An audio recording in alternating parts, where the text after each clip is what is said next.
ಹರಿ ಓಂ ನಮಸ್ಕಾರ ವೀಕ್ಷಕರೇ, ಜ್ಯೋತಿ ಒಳಗರ್ ಚಾನಲ್ಗೆ ನಿಮಗೆಲ್ಲ ಸ್ವಾಗತ. ಈ ದಿನ ನೋಡ್ರಿ ಮಕರ ಸಂಕ್ರಾಂತಿ ಶುಭ ಮುಹೂರ್ತ ಪೂಜಾ ವಿಧಾನ ಮತ್ತು ಏನು ಮಂತ್ರ ಅನ್ನೋದನ್ನು ಈ ವಿಡಿಯೋದಲ್ಲಿ ನೋಡ್ತಾ ಹೋಗೋಣ. ನಾಳೆ ಮಕರ ಸಂಕ್ರಾಂತಿ ಇದೆ ನೋಡ್ರಿ. ಸೂರ್ಯದೇವನು ತನ್ನ ಒಂದು ಸಂಚಾರದ ಪಥವನ್ನು ಬದಲಾಯಿಸುವ ಮೂಲಕ ಬ್ರಹ್ಮಾಂಡಕ್ಕೆ ಹೊಸ ಜೀವಕಳೆಯನ್ನು ನೀಡ್ತಾನೆ. ಸೂರ್ಯನ ಮಕರ ರಾಶಿಯನ್ನು ಪ್ರವೇಶಿಸಿದ ದಿನವನ್ನು ಮಕರ ಸಂಕ್ರಾಂತಿ ಅಂತ ಆಚರಣೆಯನ್ನು ಮಾಡಲಾಗತ್ತೆ ನೋಡ್ರಿ. ಮತ್ತು ಮಕರ ಸಂಕ್ರಾಂತಿ ಯಾವಾಗ, ಸಂಕ್ರಾಂತಿಯ ಶುಭ ಮುಹೂರ್ತ ಏನು, ಪೂಜಾ ವಿಧಾನ ಏನು ಅನ್ನೋದನ್ನು ನೋಡ್ತಾ ಹೋಗೋಣ. ಮಕರ ಸಂಕ್ರಾಂತಿ ಅಂದ್ರೆ ನೋಡ್ರಿ, ಸೂರ್ಯದೇವನು ಶನಿ ಆಳ್ವಿಕೆಯಲ್ಲಿರುವಂತಹ ಮಕರ ರಾಶಿಗೆ ಚಲಿಸುವ ದಿನ. ಭಾರತದ ಹಲವು ಸ್ಥಳಗಳಲ್ಲಿ ಇದನ್ನು ಸುಗ್ಗಿ ಹಬ್ಬ ಅಂತಲೇ ಕರೀತಾರೆ. ಜ್ಯೋತಿಷ್ಯದ ಪ್ರಕಾರ ಇದೇನಪ್ಪ ಅಂದ್ರೆ ಕೇವಲ ಋತುಗಳಲ್ಲಿನ ಬದಲಾವಣೆ ಅಲ್ಲ, ಶಕ್ತಿಯ ಚಲನೆಯಿಂದ ನಿರ್ದೇಶನಕ್ಕೆ ಉತ್ಸಾಹದಿಂದ ಏನಪ್ಪ ಅಂದ್ರೆ ಜವಾಬ್ದಾರಿಯುತವಾಗಿರಲು ಬದಲಾಗುವಂಥ ಹಂತ ಅಂತಲೇ ಹೇಳ್ಬೋದು ನೋಡ್ರಿ. ಸೂರ್ಯದೇವನು ಈ ದಿನದಂದು ಧನು ರಾಶಿಯನ್ನು ತೊರೆದು ಮಕರ ರಾಶಿಯನ್ನು ಪ್ರವೇಶಿಸುವ ಮೂಲಕ ಜನರ ಜೀವನದಲ್ಲಿ ಪ್ರಕೃತಿಯನ್ನು ಹೊಸತನ್ನ ಸೃಷ್ಟಿಯನ್ನು ಮಾಡ್ತಾನೆ. ಮಕರ ಸಂಕ್ರಾಂತಿ ಹಬ್ಬವನ್ನು ವಿವಿಧ ಸ್ಥಳಗಳಲ್ಲಿ ವಿವಿಧ ಹೆಸರುಗಳಿಂದ ಕರೀತಾರೆ. ಈ ದಿನದಿಂದ ನೋಡ್ರಿ, ಸೂರ್ಯನು ಉತ್ತರಾಯಣ ಸಂಚಾರವನ್ನು ಮಾಡುವ ಮೂಲಕ ಹಗಲನ್ನು ಹೆಚ್ಚಾಗಿ ಮಾಡ್ತಾನೆ ಮತ್ತು ರಾತ್ರಿ ಕಮ್ಮಿ ನೋಡ್ರಿ. ಮಕರ ಸಂಕ್ರಾಂತಿ ಕುರಿತು ಒಂದಿಷ್ಟು ಮಾಹಿತಿಯನ್ನು ಈ ವಿಡಿಯೋದಲ್ಲಿ ನೋಡೋಣಂತೆ. ಮಕರ ಸಂಕ್ರಾಂತಿಯ ಬಗ್ಗೆ ಹೇಳಬೇಕಪ್ಪ ಅಂತಂದ್ರೆ, ಮಕರ ಸಂಕ್ರಾಂತಿ ಮೂಲ ನೋಡ್ರಿ ಹಿಂದೂ ಪುರಾಣದಲ್ಲಿ ಆಳವಾಗಿ ಬೇರೂರಿದೆ ಅಂತಲೇ ಹೇಳ್ಬೋದು. ದಂತಕಥೆಗಳ ಪ್ರಕಾರ ಸಂಕ್ರಾಂತಿ ಏನಪ್ಪ ಅಂದ್ರೆ ದುಷ್ಟ ಶಕ್ತಿಗಳ ಮೇಲೆ ಒಳ್ಳೆತನದ ವಿಜಯವನ್ನು ಸಂಕೇತಿಸುವಂತಹ ಒಂದು ರಾಕ್ಷಸ ಶಂಕಾಸುರನನ್ನು ಸೋಲಿಸಿದಂತಹ ದೈವಿಕ ಲಕ್ಷಣ ಅಂತಲೇ ಹೇಳ್ಬೋದು ನೋಡ್ರಿ. ಈ ಹಬ್ಬ ಹೊಸ ಆರಂಭಗಳಿಗೆ ಅಶುಭ ಅಂತಲೇ ಪರಿಗಣಿಸಲಾದಂಥ ಕಾರ್ಮಾಸದ ಅಂತ್ಯವನ್ನು ಇದು ಸೂಚನೆ ಕೊಡುತ್ತೆ. ಉತ್ತರಾಯಣದ ಆಗಮನದೊಂದಿಗೆ ನೋಡ್ರಿ, ಭಾರತದ ಅನೇಕ ಭಾಗಗಳಲ್ಲಿ ಶುಭ ಚಟುವಟಿಕೆಗಳು, ವಿವಾಹಗಳು ಮತ್ತು ಧಾರ್ಮಿಕ ಸಮಾರಂಭಗಳು ಇವೆಲ್ಲ ವಾಪಸ್ಸು ಆರಂಭ ಆಗ್ತಾವೆ ನೋಡ್ರಿ.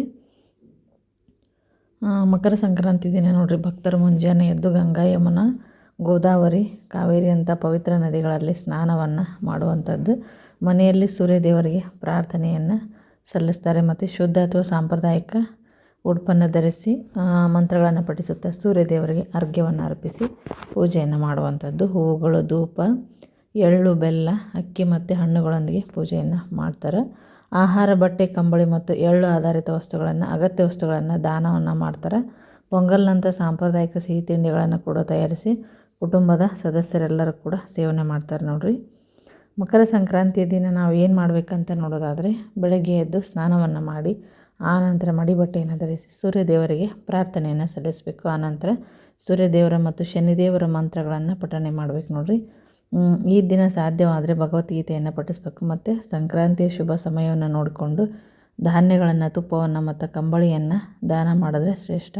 ಇದಲ್ಲದೆ ಎಳ್ಳು ಮತ್ತು ಬೆಲ್ಲವನ್ನು ಕೂಡ ವಿಶೇಷವಾಗಿ ದಾನವನ್ನು ಮಾಡ್ತಾರೆ, ಶುಭ ಅಂತ ಪರಿಗಣನೆ ಮಾಡ್ತಾರೆ ನೋಡ್ರಿ. ಮತ್ತು ಸಂಜೆ ತಾಜಾ ಧಾನ್ಯಗಳಿಂದ ಕಿಚಡಿಯನ್ನು ತಯಾರಿಸಿ ದೇವರಿಗೆ ಪ್ರಸಾದವಾಗಿ ಅರ್ಪಣೆ ಮಾಡಿ ಮತ್ತು ಮನೆ ಮಂದಿ ಎಲ್ಲ ತೊಗೊಳ್ಳುವಂಥದ್ದು ನೋಡ್ರಿ. ಇದಿಷ್ಟೂ ಇರುತ್ತೆ. ಮುಖ್ಯವಾಗಿ ನೋಡ್ರಿ, ಎಳ್ಳು ಬೆಲ್ಲ, ಮನೆಯಲ್ಲಿ ಎಳ್ಳು ಬೆಲ್ಲವನ್ನು ತಯಾರಿಸಿ ಸುತ್ತಲಿನ ಮನೆಗಳಿಗೆ ಹಂಚುವಂಥದ್ದು ಮತ್ತು ಸಂಕ್ರಾಂತಿಯ ಸಂಪ್ರದಾಯ ಇದು. ಎಳ್ಳಿನ ಜೊತೆಗೆ ಸಕ್ಕರೆ ಅಚ್ಚು, ಹಣ್ಣು ಮತ್ತು ಕಬ್ಬಿನ ತುಂಡುಗಳನ್ನು ಸಹ ಬೀರ್ತಾರೆ. ಸಣ್ಣ ಸಣ್ಣ ಚೂರುಗಳಾಗಿ ಕತ್ತರಿಸಿದಂಥ ಬೆಲ್ಲ ಮತ್ತು ಒಣ ಕೊಬ್ಬರಿ, ಹುರಿಗಡಲೆ, ಸಿಪ್ಪೆ ತೆಗೆದಂಥ ಕಡಲೆಕಾಯಿ ಬೀಜ ಮತ್ತು ಹುರಿದ ಬಿಳಿ ಎಳ್ಳನ್ನು ಸೇರಿಸಿ ಎಳ್ಳು ಬೆಲ್ಲವನ್ನು ತಯಾರಿ ಮಾಡ್ತಾರೆ, ಎಲ್ಲರಿಗೂ ಹಂಚ್ತಾರೆ. ನಮ್ಮ ಕರ್ನಾಟಕದೊಳಗೆ ನೋಡ್ರಿ ಕೆಲವೊಂದು ಸಂಪ್ರದಾಯಗಳು ಇದ್ದೇ ಇರ್ತವೆ. ಮತ್ತು ಈ ಒಂದು ಹಬ್ಬದೊಳಗೆ ನೋಡ್ರಿ, ಹೊಸದಾಗಿ ಮದುವೆ ಆದಂತಹ ಮುತ್ತೈದೆಯರು ಏನಪ್ಪ ಅಂತಂದ್ರೆ ಬಾಳೆಹಣ್ಣುಗಳನ್ನು ಮುತ್ತೈದೆಯರಿಗೆ ಕೊಡುವಂಥ ಸಂಪ್ರದಾಯ ಐತಿ. ಬಾಳೆಹಣ್ಣುಗಳ ಸಂಖ್ಯೆನ ಪ್ರತಿ ವರ್ಷ ಹೆಚ್ಚಿಗೆ ಮಾಡ್ಕೊತ ಆ ಥರನೂ ಕೊಡ್ತಾರೆ ನೋಡ್ರಿ. ಮತ್ತು ಉತ್ತರ ಕರ್ನಾಟಕದ ಕೆಲವೊಂದು ಸಮುದಾಯದ ಸದಸ್ಯರಲ್ಲಿ ಈ ಥರ ಒಂದು ಸಂಪ್ರದಾಯ ಐತಿ. ಮತ್ತು ಕೆಲವು ಕಡೆ ಏನಂದ್ರೆ ಹೊಸದಾಗಿ ಮದುವೆ ಆದಂಥವ್ರು ಕೆಲವು ಭಾಗದೊಳಗೆ ಗಾಳಿಪಟವನ್ನು ಹಾರಿಸುವಂಥ ಸಂಪ್ರದಾಯ ಕೂಡ ಐತೆ ನೋಡ್ರಿ. ಮಹಿಳೆಯರು ಏನಪ್ಪ ಅಂದ್ರೆ ಗುಂಪು ಗುಂಪಾಗಿ ರಂಗೋಲಿಯನ್ನು ಬಿಡಿಸೋದು ಸಂಕ್ರಾಂತಿ ಸಮಯದ ಮತ್ತೊಂದು ಜನಪ್ರಿಯ ಘಟನೆ ಅಂತಲೇ ಹೇಳ್ಬೋದು. ಮತ್ತು ದನಗಳನ್ನು ಸಿಂಗರಿಸೋದು, ಮೆರವಣಿಗೆ ಮಾಡೋದು ಮತ್ತು ಕಿಚ್ಚು ಹಾಯಿಸೋದು ಇದು ನಮ್ಮ ಹಳ್ಳಿಯೊಳಗೆ ಮಾಡುವಂಥ ಒಂದು ಧಾರ್ಮಿಕ ಪದ್ಧತಿ ಅಂತಲೇ ಹೇಳ್ಬೋದು ನೋಡ್ರಿ. ತಮಿಳ್ನಾಡಿನಲ್ಲಿ ಇದನ್ನು ಪೊಂಗಲ್ ಅಂತ ಕೂಡ ಕರೀತಾರೆ. ಒಟ್ಟಿನಲ್ಲಿ ಎಲ್ಲ ಕಡೆ ಈ ಸಂಕ್ರಾಂತಿಯನ್ನು ಆಚರಣೆ ಮಾಡ್ತಾರೆ. ಉತ್ತರಾಯಣ ಆರಂಭದ ದಿನ ಅಂತಲೇ ಹೇಳ್ಬೋದು ನೋಡ್ರಿ. ಸಂಕ್ರಾಂತಿ ಸೂರ್ಯಾರಾಧನೆಯ ಹಬ್ಬ ಮತ್ತು ಮಕರ ಸಂಕ್ರಾಂತಿ ಪ್ರಸಿದ್ಧವಾಗಿರುವಂಥ ಸುಗ್ಗಿ ಕಾಲದ ಹಬ್ಬ. ಇದನ್ನು ಏನಂದ್ರೆ ಪೊಂಗಲ್ ಅಂತ ಕರೀತಾರೆ. ಮತ್ತು ಅಕ್ಕಿ ತುಪ್ಪ ಹಾಲು ಸಕ್ಕರೆ ಎಲ್ಲ ಬೆಲ್ಲಗಳಿಂದ ಮಾಡಿರುವಂಥ ಸಿಹಿ ಖಾದ್ಯ ನೋಡಿರಿ. ಇದನ್ನು ಸೂರ್ಯದೇವನಿಗೆ ನೈವೇದ್ಯವನ್ನು ಮಾಡಲಾಗುತ್ತೆ. ಮತ್ತು ಕರ್ನಾಟಕದಲ್ಲಿ ಏನಂದ್ರೆ ಎಳ್ಳು ಸಕ್ಕರೆ ಅಚ್ಚುಗಳನ್ನು ನೆರೆಹೊರೆಯವರಿಗೆ ಹಂಚುತ್ತಾರೆ. ಇದೊಂದು ಸಂಪ್ರದಾಯ. ಸಂಕ್ರಾಂತಿಯ ಶುಭ ಮುಹೂರ್ತ ನೋಡಿರಿ. ಇದು ಕ್ಯಾಲೆಂಡರ್ ಪ್ರಕಾರ ನೋಡೋದಾತಂದ್ರೆ ಮಕರ ಸಂಕ್ರಾಂತಿಯನ್ನು ಮತ್ತು ದೃಕ್ ಪಂಚಾಂಗ ಎರಡನ್ನು ನೋಡೋದಾದ್ರೆ ಜನವರಿ 14ನೇ ತಾರೀಕು ಬುಧವಾರ ದಿನ ಆಚರಣೆಯನ್ನು ಮಾಡ್ತಾರೆ. ಆದರೆ ಈ ದಿನ ನೋಡಿರಿ ಮಧ್ಯಾಹ್ನ 3:13 ಇದು ಪ್ರಾರಂಭ ಆಗೋದ್ರಿಂದ ಈ ಆಧಾರದ ಮೇಲೆ ಏನಪ್ಪ ಅಂದ್ರೆ ತಜ್ಞರು ಏನಂತಂದ್ರೆ ಪವಿತ್ರ ಸ್ನಾನ ಮತ್ತು ದಾನದ ಮುಖ್ಯ ಆಚರಣೆಗಳನ್ನು ಜನವರಿ 14ನೇ ತಾರೀಕು ಮಾಡಬೇಕು ಅಂತ ಐತೆ ನೋಡಿರಿ. ಹಾಗಾಗಿ ಪೂರ್ತಿ ಆಚರಣೆ ಜನವರಿ 14ನೇ ತಾರೀಕು ಇರ್ತೈತಿ. ಮಹಾಪುಣ್ಯ ಕಾಲ ಏನಪ್ಪ ಅಂದ್ರೆ ಮಧ್ಯಾಹ್ನ 3:13 ಸಂಜೆ 4:58 ಇರುತ್ತೆ. ಆ ನಂತರ ವಿಶಾಲವಾದ ಪುಣ್ಯಕಾಲ ಮಧ್ಯಾಹ್ನ 3:13 ಸಂಜೆ 5:46 ವಿಸ್ತರಣೆ ಆಗುತ್ತೆ ನೋಡಿರಿ. ಪಂಚಾಂಗದ ಪ್ರಕಾರ ಜನವರಿ 14ನೇ ತಾರೀಕು ಮಧ್ಯಾಹ್ನ 3:13 ಮಕರ ರಾಶಿಯನ್ನು ಸೂರ್ಯ ಪ್ರವೇಶವನ್ನು ಮಾಡೋದ್ರಿಂದ ಈ ದಿನವನ್ನು ಧಾರ್ಮಿಕ ಆಚರಣೆ ದಾನ ಮತ್ತು ಸ್ನಾನಕ್ಕೆ ಸೂಕ್ತ ಅಂತಂದು ಪರಿಗಣನೆ ಮಾಡಲಾಗುತ್ತೆ ನೋಡಿರಿ. ಹಾಗೆಯೇ ಮಕರ ಸಂಕ್ರಾಂತಿ ದಿನ ಹೇಳಬೇಕಾದಂಥ ಸೂರ್ಯದೇವರ ಮಂತ್ರಗಳು ನೋಡಿರಿ. ಓಂ ಭಾಸ್ಕರಾಯ ವಿದ್ಮಹೆ ಮಹಾದಿತ್ಯಾಧಿಕರಾಯ ಧೀಮಹಿ ತನ್ನೋ ಸೂರ್ಯ ಪ್ರಚೋದಯಾತ್. ಓಂ ಆದಿತ್ಯಾಯ ವಿದ್ಮಹೆ ಮಾರ್ತಾಂಡಾಯ ಧೀಮಹಿ ತನ್ನೋ ಸೂರ್ಯ ಪ್ರಚೋದಯಾತ್. ಓಂ ಸಪ್ತ ತರಂಗಾಯ ವಿದ್ಮಹೆ ಸಹಸ್ರಕಿರಣಾಯ ಧೀಮಹಿ ತನ್ನೋ ರವಿ ಪ್ರಚೋದಯಾತ್.